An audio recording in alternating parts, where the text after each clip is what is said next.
Pohoda. Stálym problémom na Slovensku sú ľudia, ktorí na uliciach prosia o finančnú pomoc. Väčšina z nich je rómskej národnosti a na žobranie zneužívajú aj svoje deti. V našom meste ste mohli v uplynulých dňoch zbadať na viacerých miestach osoby, ktoré prosili o finančný príspevok. Posedávali pri obchodných strediskách a pod zámienkou, že peniaze potrebujú na operáciu dieťaťa, oslovovali okoloidúcich. V skutočnosti však ide o organizované skupiny Rómov, ktorí sa takto obohacujú a bez hanby k tejto činnosti využívajú aj svoje deti. Vzhľadom tomu, že máme v meste namontovaný 25 kamier a sledujeme už polovičku mesta, operačný dôstojník, ktorí boli nahlásené, potvrdzuje pohyby pred obchodným domom Jednota.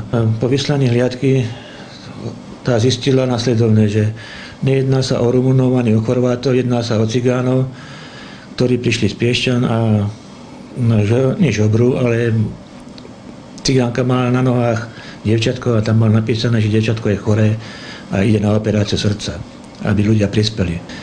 Samozrejme podľa občianskeho preukazu zistíme, že sú to Slováci slovenského pôvodu, tzv. Rumúni, ale jedná sa vždy o cigánov a sú to z našej Slovenskej republiky. V tomto prípade sa jedná o priestupok, nie trestný čin a musel byť žobrať a obťažovať ľudí. Potom by sme to možno mohli riešiť ako priestupok a riešiť to blokovou pokutou. Daniel Porubský, televízia Pohoda.